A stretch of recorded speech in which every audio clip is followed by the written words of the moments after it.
नमस्कार, आपका स्वागत है फटाफट खबरों में। मैं हूं आपके साथ रुचिका जसवाल। आज हम लेकर आए हैं उत्तराखंड के हर छोटे बड़े शहर की सबसे तेज और ताजा खबरें।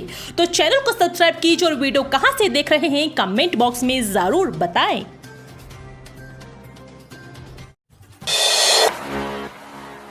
लीसा अधिनियम में बदलाव का प्रस्ताव तैयार, निजी क्षेत्र को काम देने की कवायद तेज। नीलामी के माध्यम से लीसा का काम निजी क्षेत्र को देने की कवायद तेज हुई है। इस काम के लिए लीसा तथा अन्य वन उपज अधिनियम 1976 और नियमावली में बदलाव करना होगा। इसको लेकर वन मुख्यालय से प्रस्ताव तैयार कर शासन को भेज दिया गया है। शासन भी सभी संभव विकल्पों को देखने की बात कह रहा है। अभी वन विभाग राज्य में लीसा विदोहन, भंडारण और बिक्री का काम करता है। राज्य में हर साल 1 लाख कुंतल से अधिक लीसा एकत्र होता है। इस काम में वन विभाग केवल लीसा टिपान जंगल से लीसा एकत्र करने का ठेका निजी क्षेत्र को देता है। बाकी सारा कार्य जंगलात का होता है। कड़ाके की ठंड के बीच गर्म पानी में होगी तैराकी, 16 हॉट वाटर पंप का इंतजाम। जनवरी फरवरी में कड़ाके की ठंड के बीच 38वें राष्ट्रीय खेलों की तैराकी प्रतिस्पर्धा गर्मा गर्म पानी में होगी। खेल निदेशालय ने हल्द्वानी के गोलापार स्टेडियम में 3 स्विमिंग पूलों का पानी गर्म रखने के लिए 16 हॉट वाटर पंप का इंतजाम किया है। इसके अलावा नौकायन, राफ्टिंग या पानी के ऊपर होने वाले अन्य खेलों के लिए यूरोप की ठंड को माना जाएगा। दरअसल यूरोप वाटर स्पोर्ट्स का हब है, जहां टिहरी से ज्यादा ठंड होती है। इसलिए उत्तराखंड में भी खिलाड़ियों को ठंडी लहरों से भिड़क पदक निकालना होगा। निकाय चुनाव के लिए मतदाता बनने का है मौका, 3 दिन चलेगा विशेष अभियान। जानिए क्या करना होगा। नगर निकायों के चुनाव से पहले निर्वाचन आयोग ने मतदाता बनने का अवसर दिया है। इसके लिए 8, 9 व 10 दिसंबर को विशेष अभियान चलाया जाएगा। इस दौरान उनके वोटर कार्ड भी बनेंगे जिनकी आयु 1 जनवरी 2025 को 18 वर्ष पूरी हो रही है। राज्य निर्वाचन आयुक्त सुशील कुमार ने इस संबंध में सभी जिला निर्वाचन अधिकारियों को पत्र भेजा है। राज्य निर्वाचन आयुक्त के मुताबिक निकाय चुनाव की तिथि अगले वर्ष होने की संभावना है। नियमों के हिसाब से वोटर लिस्ट में संशोधन, नया नाम जोड़ने, हटाने का काम नामांकन के अंतिम दिन तक किया जा सकता है। डीएम ने ड्रोन से देखा शहर में यातायात व्यवस्था का लाइव हाल। आईएसबीटी पर अव्यवस्थाएं देख भड़के। कारगिल चौक से लेकर आईएसबीटी टर्नर रोड तक की यातायात व्यवस्था शहर के लिए चुनौती बन गई है। डीएम सवीर बंसल ने पुलिस ड्रोन कैमरे से इन इलाकों में यातायात व्यवस्था का लाइव हाल देखा। उन्होंने पाया कि आईएसबीटी परिसर के बाहर वाहन सड़क पर सवारी उतरा चढ़ा रहे हैं। कई वाहन सड़क पर बेतरतीब खड़े हैं। डीएम ने आईएसबीटी पर अनाधिकृत रूप से वाहन खड़े होने पर परिवहन विभाग के अफसरों को फटकार लगाते हुए तत्काल व्यवस्था सुधारने के भी निर्देश दिए। 6 मरीजों का अंग प्रत्यारोपण रुका। Uttarakhand state organ transplant committee का नहीं हुआ पुनर्गठन। Uttarakhand state organ transplant committee का पुनर्गठन न होने से प्रदेश भर के 6 मरीजों का अंग प्रत्यारोपण रुक गया है।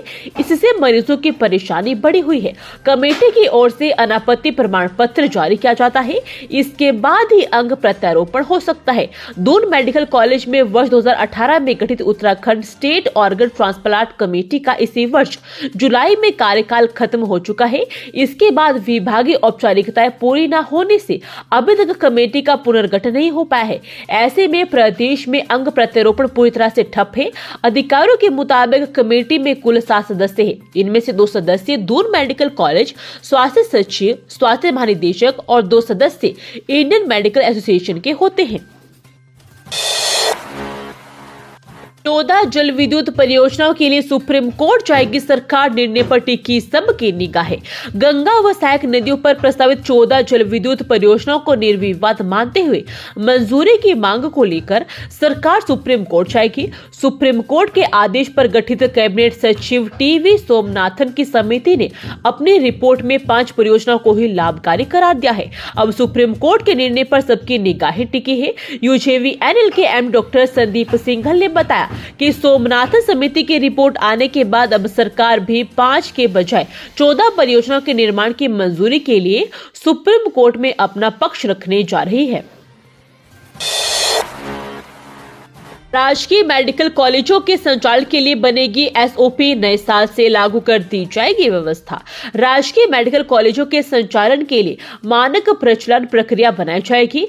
इसमें प्राचार्य से लेकर जूनियर डॉक्टरों तक के कार्य दायित्व तय किए जाएंगे। डॉक्टरों व कर्मचारियों को अनिवार्य रूप से बायोमेट्रिक उपस्थिति लगानी होगी।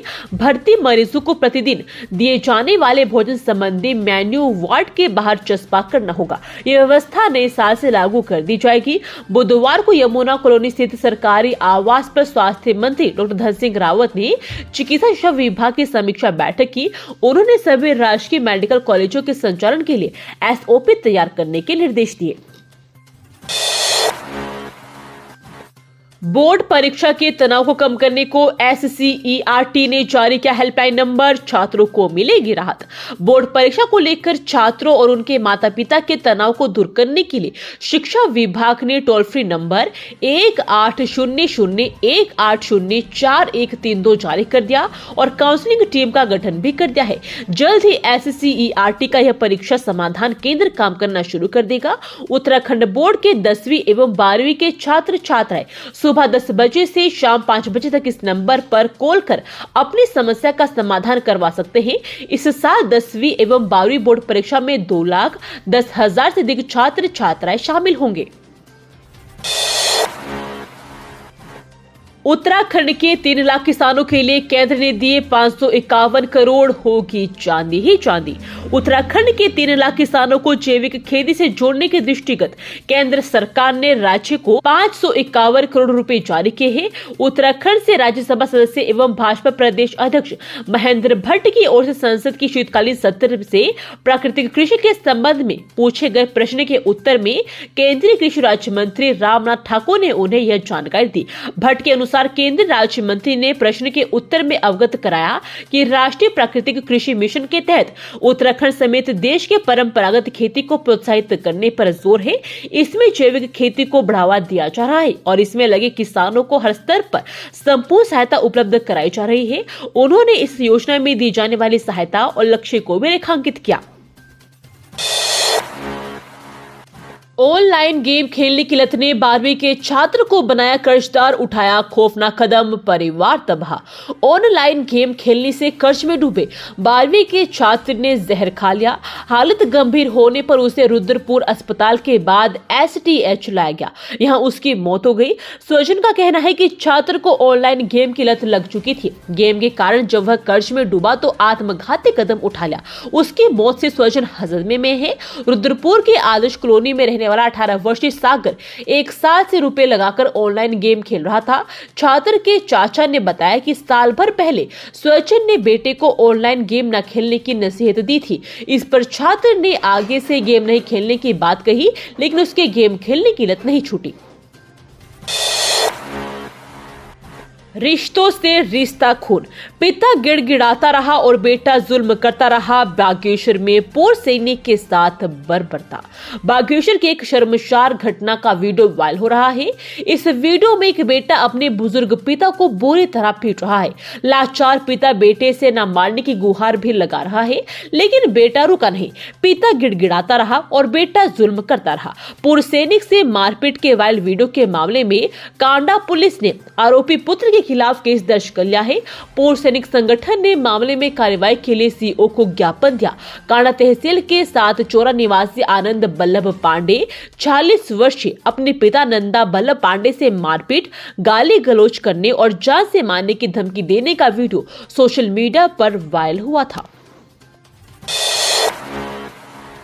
हरिद्वार से शादी में शामिल होने जा रहे थे। गांव बाइक समेत खाई में गिरे 2 युवक, एक की मौत, दूसरा घायल। चमोली के गोचर में गुरुवार शाम को दर्दनाक हादसा हो गया। ऑफिसर मैस के पास युवक बाइक समेत खाई में जा गिरे। हादसे में युवक की मौत हो गई, जबकि दूसरा युवक घायल हो गया। दोनों युवक एक ही गांव के रहने वाले बताए जा रहे हैं। जानकारी के अनुसार कर्णप्रयाग ब्लॉक के पुंडियानी गांव निवासी कृष्णा नेगी 26 वर्षीय, पुत्र नरेंद्र नेगी और संतोष सिंह 25 वर्षीय, पुत्र सुमन सिंह हरिद्वार से अपने गांव शादी में शामिल होने जा रहे थे।